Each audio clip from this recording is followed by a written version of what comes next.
আমরা দেখতে পাচ্ছি প্রধান উপদেষ্টা ডক্টর মোহাম্মদ ইউনূস এখন তিনি তার বক্তব্য রাখছেন। আজকে এখানে হাজির হয়েছে, পথে ঢেউয়ের মতো লোক আসছে। সারা বাংলাদেশ জুড়ে কোটি কোটি মানুষ আজকে এই মুহূর্তের জন্য অপেক্ষা করছে। তারা তাকিয়ে আছে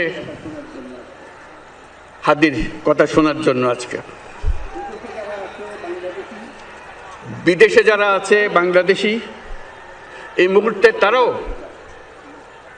হাদির কথা জানতে চায়।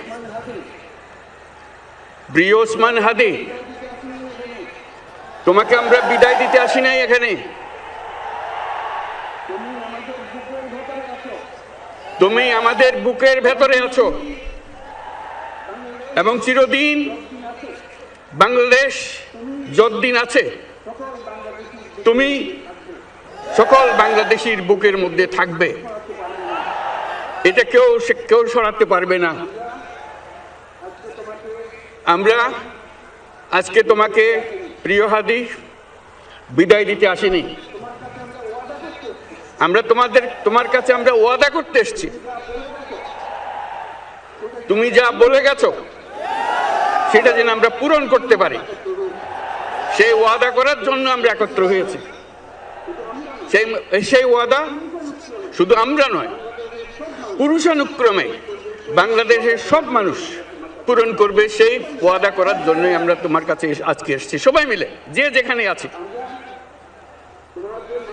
আমরা তোমার যে মানব প্রেম, তোমার যে ভঙ্গি, মানুষের সঙ্গে উঠা বসা, তোমার যে রাজনৈতিক দৃষ্টিভঙ্গি, সবাই প্রশংসা করছে। সেটা আমরা মনে প্রাণে গ্রহণ করছি, যে এটা যেন আমাদের মনে সব সময় জাগ্রত থাকে, আমরা সেটা অনুসরণ করতে পারি। তুমি আমাদেরকে এমন এক মন্ত্র কানে দিয়ে গেছো, সেই মন্ত্র বাংলাদেশের কেউ কোনোদিন ভুলতে পারবে না এবং এই মন্ত্র চিরদিন আমাদের কানে বাঁচতে থাকবে। সেই মন্ত্র বাংলাদেশের বড় মন্ত্র হয়ে আমাদের জাতির সঙ্গে সংযুক্ত থাকবে। তোমার মন্ত্র ছিল চলো বলবীর চির উন্নত মমশির। এই উন্নত মমশিরের যে মন্ত্র তুমি দিয়ে গেছো, সেটা বাংলাদেশি সন্তানের জন্মলগ্ন থেকে যতদিন সে বেঁচে থাকবে নিজের কাছে বলবে চল বলবীর চির উন্নত মমশির, আমাদের শির কখনো নত হবে না। সেই মন্ত্র তুমি আমাদেরকে দিয়ে গেছো, আমাদের সব কাজে সেটা আমরা প্রমাণ করব। আমরা দুনিয়ার সামনে মাথা উঁচু করে চলবো, কারো কাছে মাথা নত করব না। সেই মন্ত্র তুমি আমাদেরকে দিয়ে গেছো, আমরা সেটা পূরণ করে যাব। প্রিয় হাদি, তুমি নির্বাচনে অংশগ্রহণ করতে চেয়েছিলে এবং সেই নির্বাচনে অংশগ্রহণ করতে গিয়ে নির্বাচন কিভাবে করতে হয় তারও একটা প্রক্রিয়া জানিয়ে গেছে আমাদেরকে।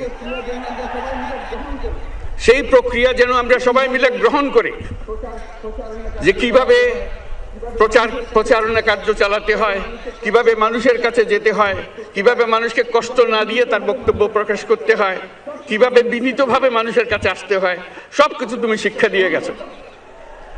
আমরা এই শিক্ষা গ্রহণ করলাম, আমরা এই শিক্ষা চালু করতে চাই। আমরা সবাই আমাদের জীবনে আমাদের রাজনীতিকে এই পর্যায়ে নিয়ে আসতে চাই, যাতে হাদি আমাদের জীবনে স্পষ্টভাবে জাগ্রত থাকে। হাদি, তুমি হারিয়ে যাবে না, তুমি কোনোদিন কেউ তোমাকে ভুলতে পারবে না।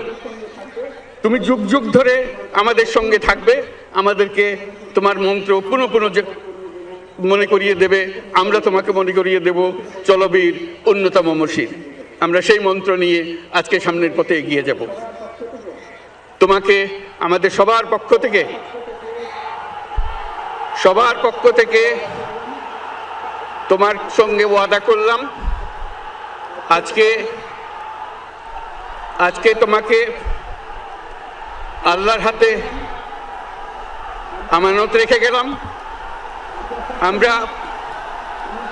আমরা সব সময় তোমার কথা স্মরণ রেখে জাতির অগ্রগতির পথে চলতে থাকব। ধন্যবাদ সবাইকে।